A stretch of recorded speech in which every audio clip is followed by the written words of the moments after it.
Welcome to the Parenting Tips Podcast. I'm Jeff Reiland, the host of this series. Have you ever experienced your child misinterpreting something? Let's say they're playing on the floor while you're watching from the couch 10 feet away. They accidentally pinch their finger on a toy container lid and begin to cry, being mad at you for somehow causing their pain. In another example, your 4-year-old son is building a tower, and ever-curious 2-year-old younger sister wants to investigate this tower. Reflexively, your son starts to shout and block his sibling from ruining his creation. Your first grader comes home upset that no one wanted to play with them at recess that day. Alarmed, you talk with the teacher and learn that in that situation, your child wanted to play a different game than the other children were currently playing. And in yet another example, you hear shouting from the other room where your 2 children had been playing peacefully only moments earlier. As you try to sort out what happened, you have difficulty making out the facts because each child is blaming the other for something.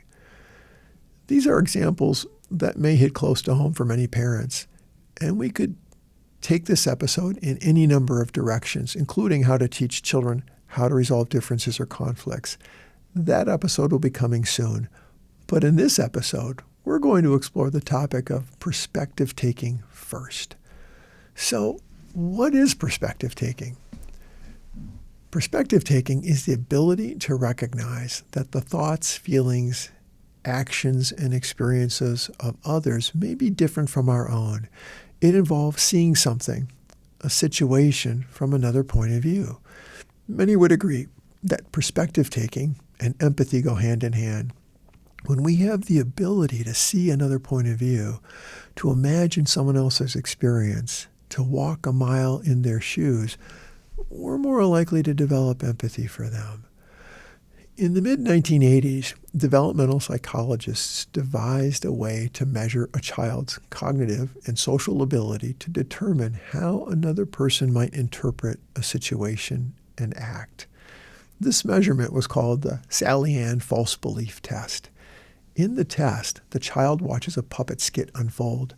2 puppets named Sally and Ann are playing. Sally hides a marble in her basket and then goes for a walk, leaving the story briefly. While she's gone, Ann takes the marble from Sally's basket and puts it in her own box. Sally then returns. The child is asked, where will Sally look for the marble?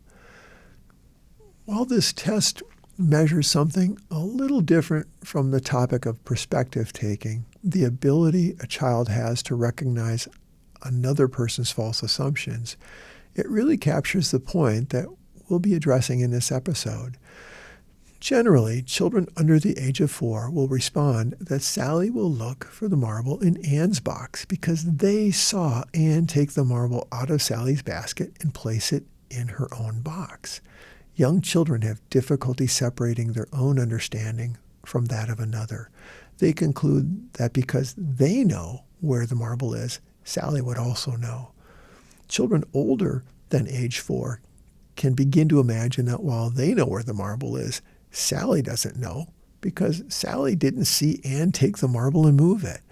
Older children are more likely to respond that Sally will look for the marble where she put it, in her own basket. I don't mean to imply that once children are able to tell where Sally would look for the marble, they've arrived at having the ability to take other points of view. This is just one small measure of a moment in time, a snapshot, that helps understand that children's social, emotional, and cognitive development is ongoing. They are still growing. A much simpler example that you might have likely experienced with your child is when they're hiding something in a game and they're so excited about the game that they tell you or show you where they hid the item before you can find it. They know where the object is, so they think that you would also know. Perspective taking begins in early childhood and develops across a lifetime. Take a moment to consider the kinds of turmoil and conflicts adults face with one another because they may still have difficulty seeing each other's points of view. It takes practice, lots of practice and repetition across time to get good at this. The great news is that parents can help. Perspective taking is important because it allows children to develop friendship skills, specifically empathy and compassion, When children are able to imagine another point of view other than their own, they're far more likely to be able to relate and feel empathy for the other person. Perspective taking can improve relationships. This is true for all relationships across our lives. When children are just learning to form friendships, being able to see other points of view enables children to be more willing to share and take turns, listen, and support the other.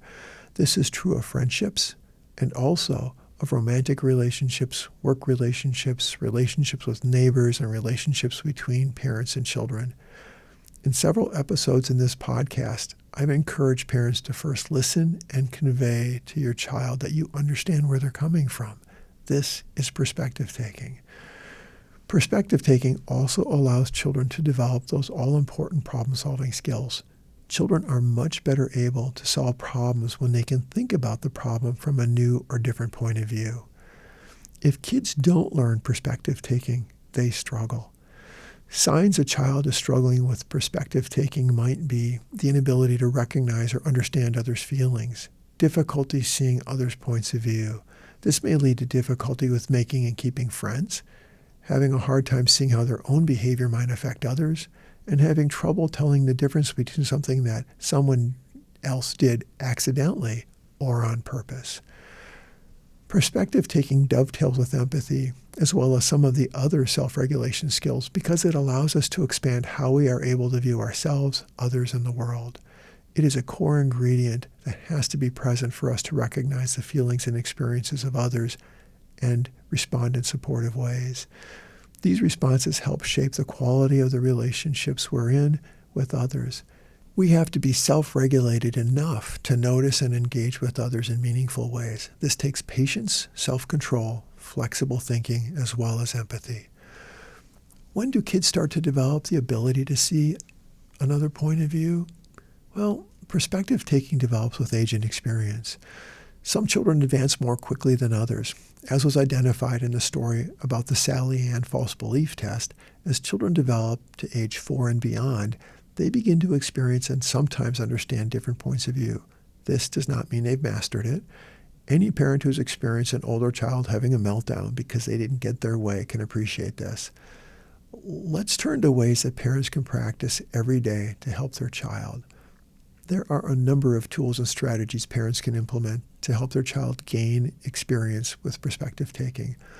One of the best ways to teach about different perspectives is through informal conversation games. And there are many variations of games like Animal, Vegetable, Mineral, 20 Questions, My Father Owns a Grocery Store and He Sells.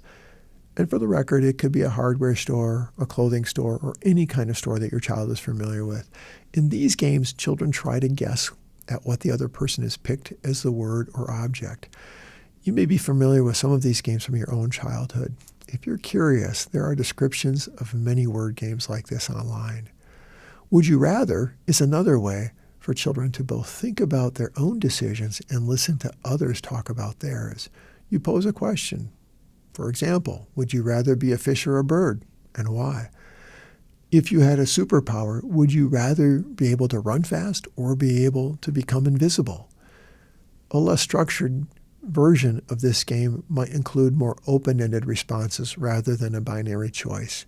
If you could have any superpower, what would it be and how would you use it? Or if you could be any kind of living creature other than a human, what would you be and why? In each of these games, children and others playing take turns answering questions. Children learn about other points of view when they answer the very same question differently. It's been said that a picture speaks 1,000 words. I've never counted, but for certain, a picture can tell a very different story depending on who's looking at it. If you have access to magazines, or if you find interesting pictures of people, places, or things online, ask your child to look at the picture with you and try to guess what is going on with the people, animals, or objects in the picture. For example, a picture of a dog waiting patiently next to a mailbox can tell different stories. Someone might guess the dog is sad because his owner is gone for the day and the dog is waiting for his return. Another might guess that the dog is waiting for the mailman who brings him treats. There's no right or wrong answer to these pictures. And that's the point. Different points of view are not necessarily right or wrong. They just are. It can be powerful when a parent models their own experience of looking at something from a different point of view.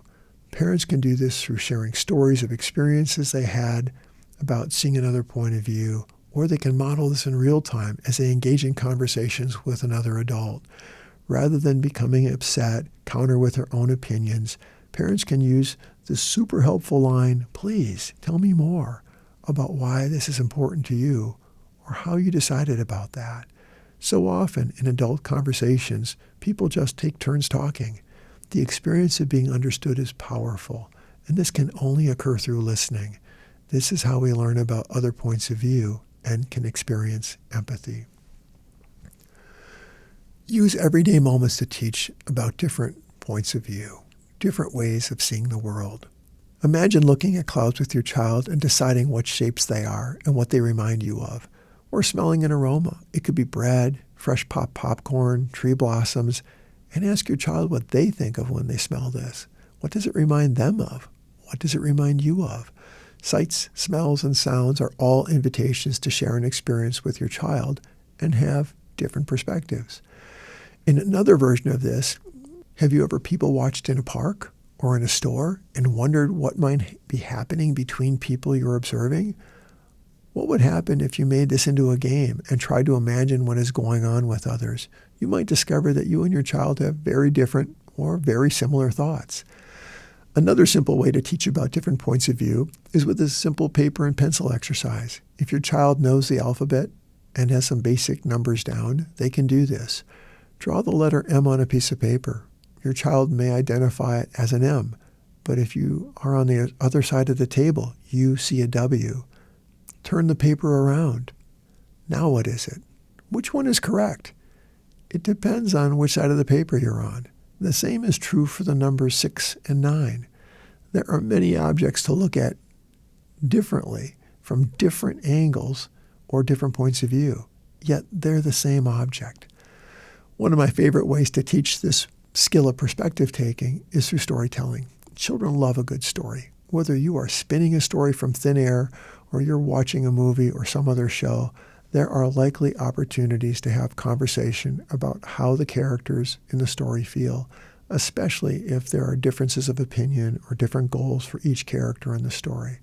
Finally, books are a great way to help children become exposed to different points of view when they learn about something through the eyes of different characters in the story. There are so many good children's books that do this through the eyes of characters you may not expect. For example, seriously, Cinderella is so annoying. The story of Cinderella as told by the wicked stepmother, The Other Side of the Story by Tricia Speed Shaskin, and The True Story of the Three Little Pigs by John Saiska are just two of the many fun books that can entertain and also teach about different points of view. Check your local library and ask the librarian about these resources. To summarize, we've been talking about perspective taking, seeing another person's point of view. This is a skill that is learned across a lifetime. The ability to see different points of view is not something that children are born knowing. There are social, emotional, and cognitive elements that all come together to help children develop this skill over time. Practice is critical in learning this skill. The learning can start with you. Once you recognize all the opportunities that are available and how fun the skill is to practice, I hope that you'll give it a try. You can help your child develop the ability to see another point of view by playing conversation games with them that stretch their experience to include other possible ways of seeing or thinking about something. Pictures can help children imagine or decipher what might be happening to the people or characters in the picture. Be sure to offer a different point of view. Parents can model how they see different points of view.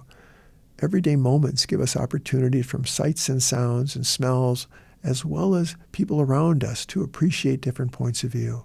Simple letter and number drawings, scribbles, and other creations can give parents and children an opportunity to consider something from a different point of view. Storytelling, whether movies, shows, or made up, are rich sources for children to consider other experiences and other points of view. And finally, books. For children and parents who enjoy the experience of reading, there are so many books that offer two or more different ways to consider the story. Many of them are quite entertaining. Thank you for tuning in and considering this parenting topic. I hope that this information added to your growing toolbox for parenting your child or children. Please consider exploring other topics in this series. Remember, no one parenting tool can do everything. We need many tools to become the best parents for our children. Your children's future depends on you and the time and effort you invest in them today.